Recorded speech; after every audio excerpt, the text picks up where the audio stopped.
Finally আমরা বাড়ি চলে এসেছি আমাদের বেবিটাকে নিয়ে। আর হ্যাঁ, তোমাদের সবার একটাই কোশ্চেন যে আমাদের ছেলে হয়েছে না মেয়ে হয়েছে। আজ আমি নিজের মুখেই বলবো যে আমাদের ছেলে হয়েছে না মেয়ে হয়েছে। তোমরা তো অনেকেই কমেন্টে জানিয়েছো, কেউ কেউ বলেছো যে মেয়ে হয়েছে, কেউ কেউ বলছে যে ছেলে হয়েছে।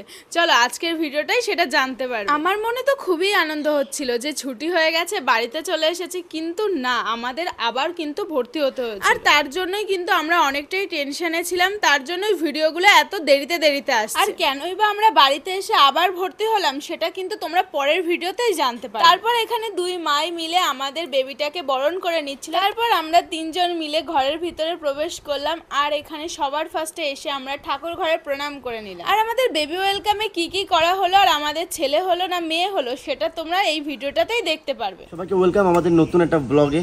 আর আজকে হচ্ছে খুবই খুশির দিন, কারণ আজকে যাচ্ছি অঞ্জলিকে নিয়ে আসতে, আর অঞ্জলির সাথে সাথে আমাদের বেবিটাকেও নিয়ে আসতে যাচ্ছি। তো 10টার দিকে বলেছে ডাক্তারবাবু যেতে নিতে। এখন বাজে সকাল 6টা বাজে 10 মিনিট আছে। আর আমি এখন চলে যাবো এই 10 মিনিটের মধ্যে অঞ্জলির কাছে, কারণ ব্যাগে কিছু জিনিসপত্র আছে, কিছু ড্রেস আছে যেগুলো ওকে দেবো। যখন ওকে নিয়ে আসবো তখন এই জামাগুলো গায়ে দিয়ে আসবে তার জন্য। আর আমাদের বেবিকে ছাড়বে 10টার পরে, 11টা সাড়ে 11টা হয়তো বেজে যাবে। তো এখন যাচ্ছি আমি আর ভাই রাস্তার দিকে কিছু ফুল টুল কিনতে, কিছু বেলুন কিনতে, যাতে ঘরটা একটু সাজাবো, যেহেতু আমাদের এত সুন্দর একটা দিন, আনন্দের দিন, তার জন্য। তো সবার ফার্স্ট যাবো এখন অঞ্জলির কাছে, ওখানে জামা কাপড় দিয়ে আসতে, তারপরে ফুল টুল নিয়ে আমরা বাড়ি যাবো। চলে এসেছি ফাইনালি অঞ্জলির কাছে। তো দেখতে পাচ্ছি ইকো হসপিটাল নার্সিংহোম। তো চলো আসো, চলে আসো। ভেতরে যে জামা নিয়ে এসছে অঞ্জলির জন্য সেগুলো দেবো, দিয়ে তারপরে আমরা আবার বেরোবো ফুল আনতে। এখন সকাল 6টা বাজে, একদম রাস্তাঘাটে কেউ নেই। 6টা এখনো বাজেনি, 3 মিনিট বাকি।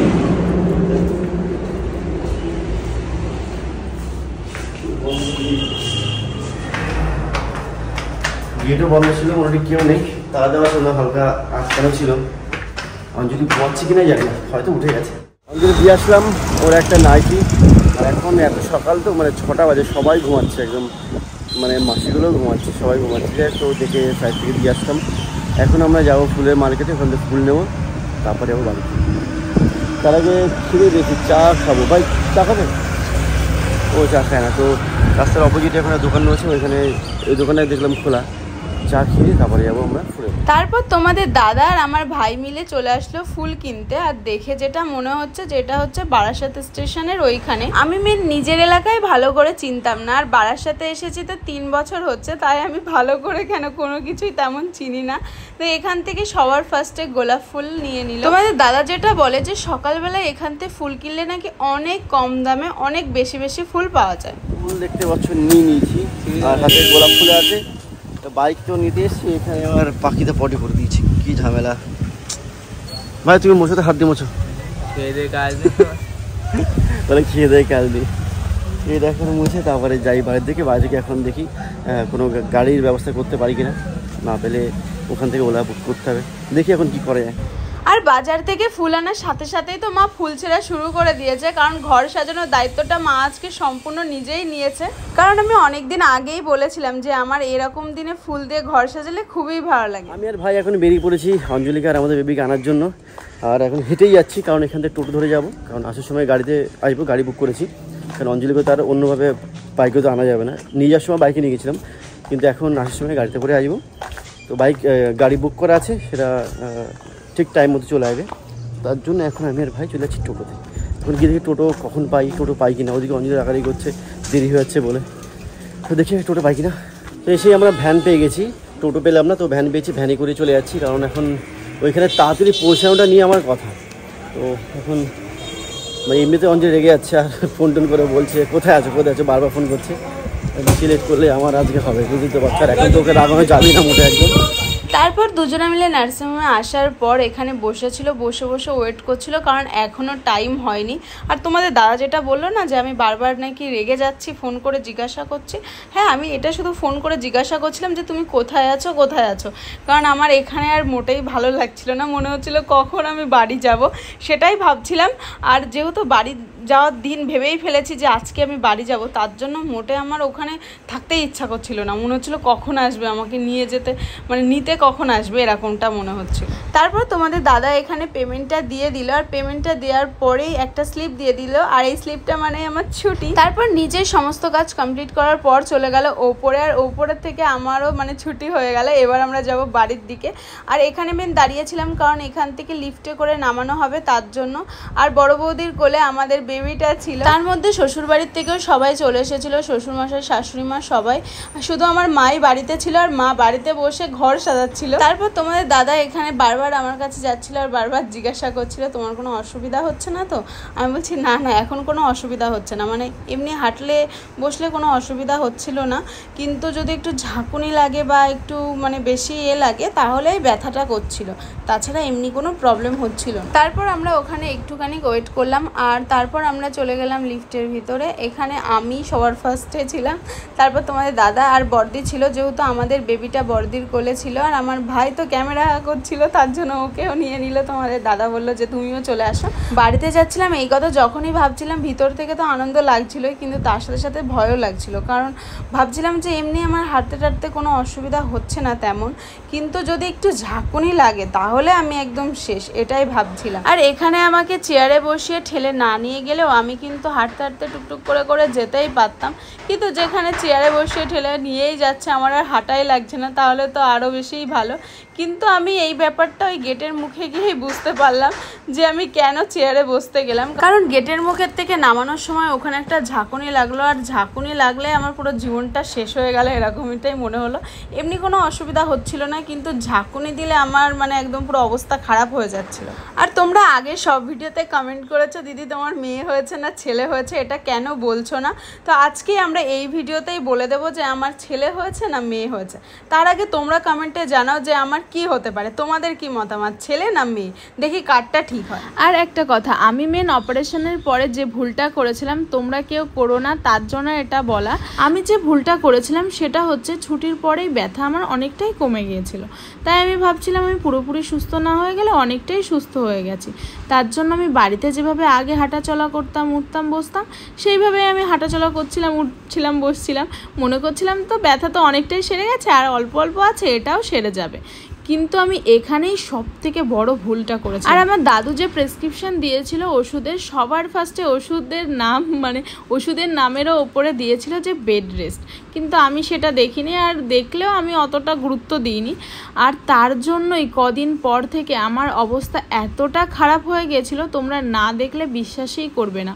মানে আমি তো হাঁটতে চলতে সবই পাচ্ছিলাম, হঠাৎ করে আমি আর খাটের ওপরে তাই উঠে বসতে পারছিলাম না, আমার 2-3 জন লাগছিল। আর যা যন্ত্রণা হচ্ছিল সেই যন্ত্রণা সহ্য করার মতন সেই ক্ষমতাও আমার ছিল না, মনে হচ্ছিল যে এবার মনে হয় গল্প শেষ। আর যে সেলাইতে যে যন্ত্রণা, যে টান, ওটা মানে সহ্য করা যাবে না, আর ওটা একমাত্র ওই বেড রেস্ট না নেওয়ার জন্যই হয়েছিল। আমি এত জোরে জোরে হাঁটছিলাম, এত জোরে জোরে উঠছিলাম বসছিলাম, তার জন্যই ওই প্রবলেমটা হয়েছিল। আমি যত তাড়াতাড়ি সুস্থ হয়ে গেছিলাম আবার তার থেকে বেশি অসুস্থ হয়ে গেছিলাম 2 দিন পরেই।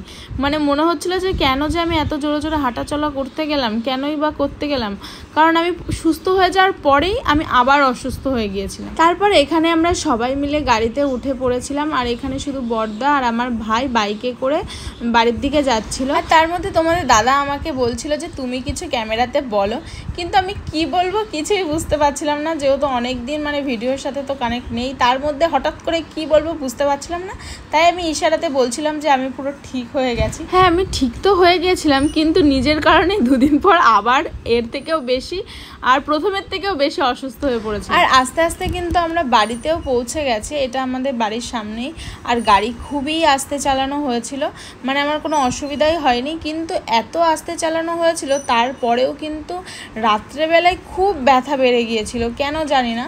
মানে একটু যেহেতু জার্নি হয়েছিল তো আমি ভাবছিলাম যে কোনো ঝাঁকুনি তো তেমন একটা হয়নি, তাহলে মনে হয় বেশি একটা ব্যথা হবে না, কিন্তু তখন বুঝতে পারছিলাম না। কিন্তু সকালবেলায় যখন ঘুম থেকে উঠছিলাম, তখন দেখছি কি গা হাত পা ব্যথা। আর এখানে আমি গাড়ি থেকে নামতে নামতে দেখছিলাম যে আমার মা দূরে দাঁড়িয়ে আছে, তাই আমি মাকে ডাকছিলাম আসো আসো আসো, কিন্তু মা আসছিল না, দেখছিল যে সবাই রয়েছে। তারপর অনেক ডাকার পরে তারপরে মা আসলো। যেহেতু ঘর সাজাচ্ছিল তো মা ভাবছিল যে আমরা আসার আগে যেন ঘরটা সম্পূর্ণটা সাজিয়ে ফেলে, তার জন্য। তারপর তোমাদের দাদা আমার সাথে হাঁটতে হাঁটতে হঠাৎ আমাদের বেবিটার কথা মনে পড়লো আর বলছে যে আমাদের বেবিটাকে আমি কোলে নেব। তারপর সবাই হাসছে, আর এই কথাটা বলছিল কারণ তোমাদের দাদা তো এরকম বাচ্চা টাচ্চা কোলে নেয়নি কোনো দিন, তাই ভাবছিল যে নিতে পারবে নাকি। আর চলো, তোমরা যার জন্য এতদিন ধরে অপেক্ষা করে আছো আর এত ভিডিওতে কমেন্ট করছো যে আমাদের ছেলে হয়েছে না মেয়ে হয়েছে, তো সবাইকে বলি যে আমাদের ছেলে হয়েছে। আর তোমাদের দাদার এই জিনিসটা দেখে আমার খুবই ভালো লাগলো, কারণ তোমাদের দাদা না ছোটোবেলাতে কোনো সময় বাচ্চা টাচ্চা কোলে টোলে নেয় না, কিন্তু ওই সময়টা কিভাবে বলছিল যে আমি কি আমাদের বেবিটাকে একটু কোলে নেব, তার মানে মন থেকে ভীষণই ইচ্ছা করছিল। আমারও পরে বলছিল যে আমার নিতে খুবই ইচ্ছা করছিল কিন্তু ভয় পাচ্ছিল। এখন আমাদের বেবি করবে গৃহপ্রবেশ, আর আমার মা এখানে বরণডালা সাজিয়ে রেখে দিয়েছিল।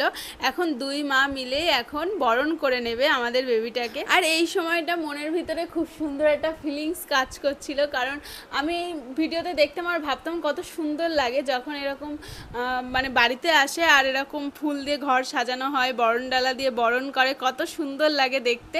আর সেটা আমাদের সাথেও হচ্ছিল, মানে খুবই সুন্দর লাগছিল। আর মা অনেক সুন্দর করে ঘরটা সাজিয়েছিল, যেটা ভালো করে দেখানো হয়নি, কিন্তু এত সুন্দর করে মা একা একাই ঘর সাজিয়েছিল যে মনেই হচ্ছিল না যে একা একা করেছে, অনেক সুন্দর করেছে। আর ফুল যদি আরও বেশি থাকতো না তাহলে ওই রাস্তা পর্যন্ত টেনে নিয়ে যেত, সেটাই বলছিল। কিন্তু বেশি একটা ফুল নিয়ে আসা হয়নি, যেটুকানি কিনেছে আমি তাতেই অনেক খুশি, কারণ অনেক সুন্দর করে সাজানো হয়েছিল। আর আমাদের বেবিটা আমাদের কাছে পুরো একদম লাকি চাম, মানে আমাদের বেবিটা আসার পর থেকে আমাদের জীবনটা সম্পূর্ণ পাল্টে গেছে।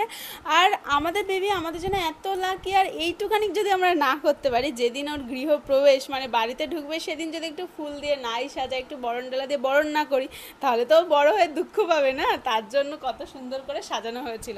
আর যেটুকানি কি সাজানো হয়েছিল সেইটুকুনি কি আমার কাছে অনেকটা লাগছিল। এমনিতেই বাড়িতে আসছি, সেই আনন্দ তো ছিলই। আর ঘরের ভিতরে ঢুকে আমরা সবার ফার্স্ট আগে ঠাকুর ঘরে প্রণাম করে নিলাম। আর এতদিনে ভগবানকে এত টাকা রেখেছি, তার জন্যই মনে হয় সব কিছুই ঠিক হয়ে গেছে। আর ঘরের ভিতরে ঢুকতেই তো আমি পুরো অবাক, কত সুন্দর করে ঘরটা সাজানো হয়েছে। আর ওইখানে লেখা হয়েছে ওয়েলকাম বেবি, আর এটা কত সুন্দর ফুটেছেও, কত সুন্দর দেখতে লাগছে। আর এদিকেও লেখা ছিল ওয়েলকাম বেবি, আর খাটের ওপরে গোলাপের পাপড়ি আর বেলুন দিয়ে সাজানো হয়েছিল। আমার তো খুবই ভালো লাগছিল। আর তোমাদের কেমন লাগছিল এটা কিন্তু অবশ্যই কমেন্টে জানি। আর মা যখন ঘরগুলো সাজাচ্ছিল তখন তো আমরা ছিলাম না, তার জন্য মানে ক্লিপগুলোও নেই যে কিভাবে সাজানো হয়েছিল, কিন্তু দেখতে কিন্তু খুবই ভালো লাগছিল। লেখাগুলো খুবই সুন্দর ফুটেছিল। আর যেহেতু গোলাপের পাপড়ি ছিল খাটের ওপরে, যেহেতু এই ফুলগুলো বাজার থেকে আনা হয়েছিল, আর এখন যেহেতু ছোট বাচ্চা আর যেহেতু এই ফুলের ওপরে শুয়ে দেবো, তার জন্য ওখানে টাওয়াল পেতে দিলাম যাতে কোনো অসুবিধা না হয়। বুঝতেই তো পারছে এখন তো খুব ছোট বাচ্চা, তার জন্য একটু ভয় ভয় লাগে। আর তারপরে এখানে দুই মা মিলে খাটের ওপরে শুয়ে দিল, আর ও চুপচাপই ছিল, কোনো মানে অসুবিধা করছিল না, কোনো কান্নাকাটিও করছিল না। ওরও মনে হয় সব কিছুই খুব পছন্দ হয়েছিল তার জন্য। তারপর তো সবাই ওর সাথে কথা বলছিল আর চুপচাপ ছিল, তাকাচ্ছিল, মনে হচ্ছিল যেন সব কিছু বুঝতে পারছে আর সব কিছু খুব মনোযোগ দিয়ে শুনছে, এরকমটা মনে হচ্ছিল। আর তার জন্য আমরা সবাই হাসছিলাম। আর যেহেতু বেলুনগুলো ঘরের ভিতরে সাজানো হয়েছিল, তারপর সবাই মিলে বললো যে তাহলে সবার ফার্স্টে এবার যেহেতু ভিডিও হয়ে গেছে আর ও তো ছোটো মানুষ, ওকে এখন একটু রেস্টের দরকার। আর ওর খিদেও মনে হয় পেয়ে গিয়েছিল, মানে কান্নাকাটি করছিল না তবুও, তার জন্য বেলুনগুলো সবার ফার্স্টে সরানো হলো। তারপর এখানে ফুল তুলছিল, ফুলগুলো পরিষ্কার করে দিচ্ছিল। ভাইকে মারবা, ভাইয়ের সাথে খেলা করবা, ভাইকে আদর করবা। তারপর সন্ধ্যা হয়ে যাওয়ার পরে সবার একটু খিদে পেয়ে গিয়েছিল, আর তোমাদের দাদাও খাবার নিতে চলে গিয়েছিল। তো এখানে সবার ফার্স্টে নিয়ে নিল প্যান ফ্রাই মোমো, আর যেটা তো আমার খুবই ভালো লাগে, বাট আমি খাইনি একটাও। আর নিয়েছিল আইসক্রিম। তারপর হয়ে গেল রাত, আর রাত্রেবেলায় আমরা আমাদের বেবিটার সাথে খেলা করছিলাম। আর হ্যাঁ, তোমরা যদি আমার ওটি এক্সপিরিয়েন্স শুনতে চাও, জানতে চাও, তাহলে কিন্তু অবশ্যই কমেন্টে জানিও। আমি তোমাদের সাথে এই ভিডিওটা অবশ্যই শেয়ার করব যে আমার সাথে কি হয়েছিল।